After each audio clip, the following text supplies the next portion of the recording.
Hello, Mark. Hi, Stuart. You all right? Yeah, fine, yeah. Good. Mark, what have you got there? Stuff for the picnic. Ah, What have you got there? stuff for the picnic. Oh, great. Should we get Great. set up? Yeah, lovely.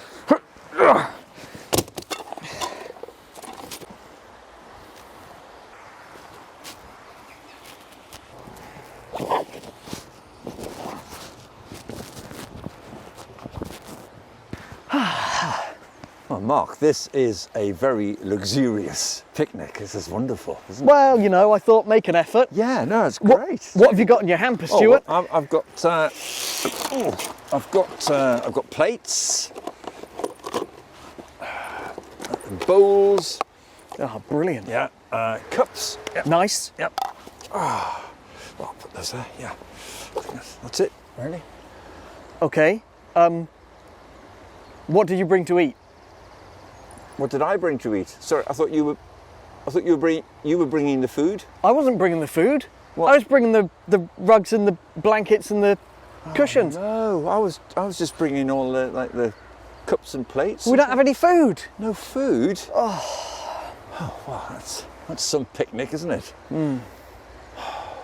Oh dear. Well, I'll tell you what. I could go back to the car and see if I've got anything. Why don't you do that? Right. Okay. Hang on. Just. I'll be back in a minute. Oh dear.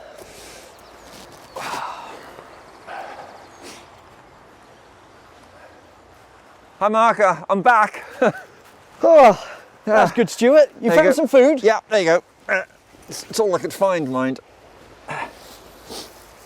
Is that any good?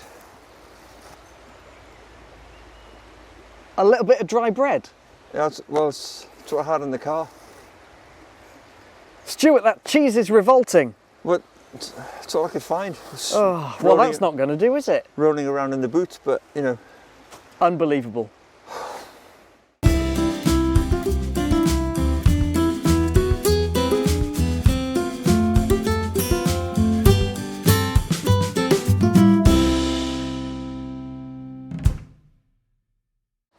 Hi everyone, and welcome to this episode of Home Together. Hello. Hi.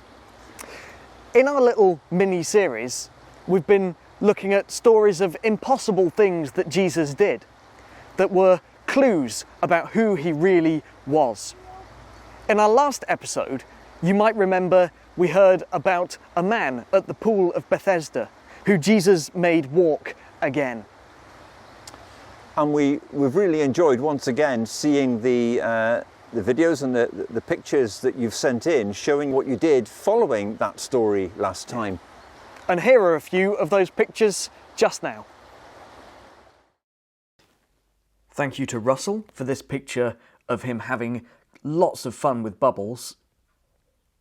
Here's a picture of Isabella and Katrina racing their people down the string. I wonder who won. Here are Oscar's wonderful water beads. Thank you for those, Oscar. And here is a picture of Josh and Lily making some awesome bubble snakes. So that's brilliant. Thank you so much for sending those things in. We do love to see what you do.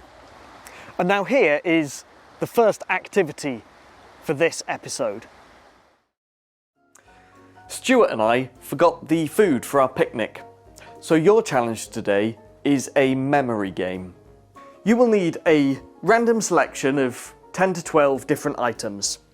I've got a shoe, an apple, a plastic pig, a hairband, a penny, a sock, a teaspoon, a pine cone, a pair of shades, a pair of scissors, and a baby.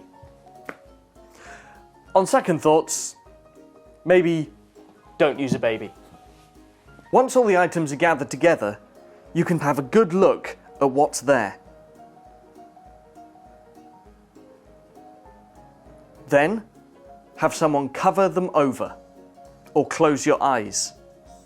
One person will remove an item. When you can see the items again, you need to work out which one is missing. So, can you work out which one's missing? If you guessed the sock, you got it right. Well done. To play another round, you can shuffle the items. Take another look. Have one of the items removed. And yet again, can you work out which thing is missing? I'm sure you got it. It was the scissors. One more time.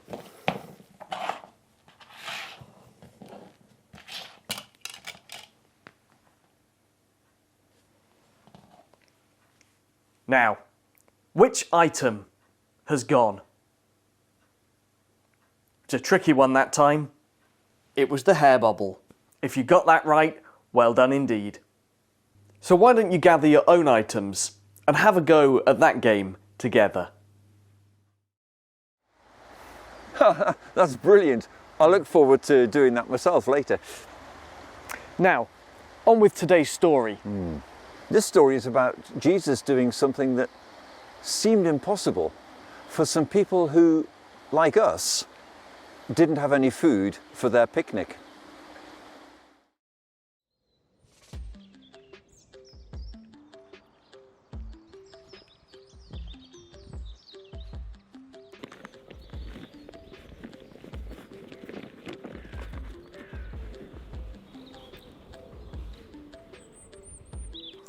Jesus and his friends crossed to the far side of the Sea of Galilee. Now, a large crowd of people went to follow him because they had seen the amazing, impossible things he was doing for people and heard the awesome stuff that he was saying. Jesus went up onto a mountainside and sat down with his friends. When he looked up and saw the huge crowd of people coming, he said to his friend Philip, "Where shall we buy bread for all these people to eat?" He said this to test Philip because he already knew what he was going to do. Philip looked confused. It would take 8 months worth of pay to buy enough bread for all these people to have just a mouthful of food. Another of Jesus' friends, Andrew, then spoke up. "Here's a young boy with some food. Thank you. But he's just got 5 small loaves of bread and 2 fish. That's not going to go very far with all these people." Jesus told them to get all the people to sit down on the grass. There were more than 5,000 people who had gathered there. Then Jesus took the bread, gave thanks for it, and started to share it out amongst the people. He did the same with the fish. And everybody had enough to eat and was full. This was impossible. When they'd all had enough to eat, Jesus told his disciples, his friends, to gather up all the leftovers so that nothing would be wasted. They did that, and they gathered 12 full baskets. From just 5 loaves and 2 fish, all those people had been fed. Amazing. After the people saw this impossible thing that Jesus had done, they said to each other, "Surely this is the one that had been promised to come to make things right." Wow. I wonder what it was that Jesus was saying that attracted such crowds who hung on every word that he said. You know, Stuart, I think Jesus met the people's need for food by providing them with all that bread and all that fish impossibly to fill them up. He also knew what people needed to hear and to know, and provided for that need as well in what he said to them. And of course that seemingly impossible feeding of more than 5,000 people is another clue that Jesus was who he said he was. and who he said he was God. Well, it's goodbye from us until next time. And Sarah will be up next with your activities for this episode. Bye for now. Bye.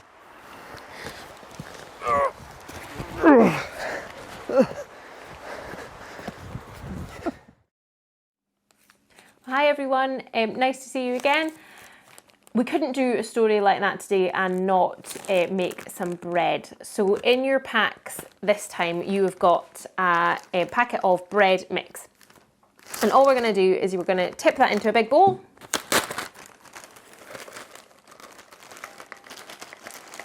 Get some water. Now I'm using about 100 mils of water. If you don't have a measuring jug, it's about 4 big spoonfuls of water. But what you can do is you can just have a little go and guess. Don't put in too much. You can always add more, but you can't take any out. You may have also have slightly more bread mix in your bag or slightly less, just depending on how I made up your packs this time. So we're going to put the water in.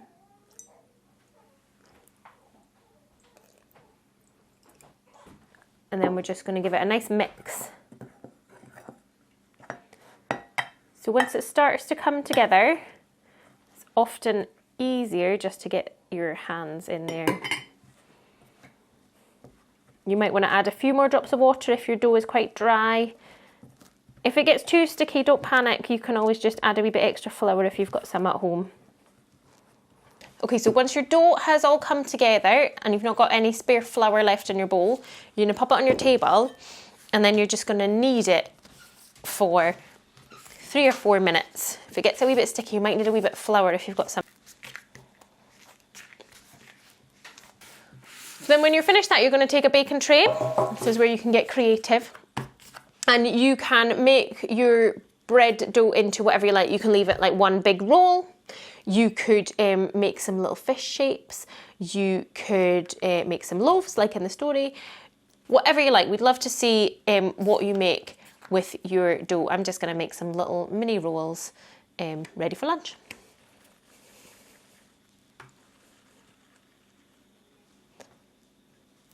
Once you've got your bread shapes ready on your tray, you're going to leave them in a nice warm place for maybe half an hour or so that they can grow. They're going to double in size before you put them in the oven. And then your oven needs to go on about 200 degrees. Go in there for about 10 minutes. It'll depend again on how big you have made your bread. So if you've got one big roll, it'll take a bit longer. If you've got little things, you might want to keep an eye on them so that they don't get burned and you take them out as soon as they're ready. Grown-ups, you might need to keep an eye on that. And then get yourselves cleaned up, and I'll give you an activity to do while you're waiting for your bread to cook. While your bread is cooking, you can do your next activity. So in your pack, you will have a whiteboard pen. You need a whiteboard pen, you need a spoon, and you need a bowl of water. And for this one, what we're going to do is draw a little picture inside our spoon. So it can be anything you like. I'm going to draw a fish from our story. So once you've drawn the shape, make sure you colour it in really well. Don't leave any gaps. There's my fish. And then what you're going to do is really slowly lower your spoon into the water in your bowl. And you'll see it just start to come off your spoon and float into the water.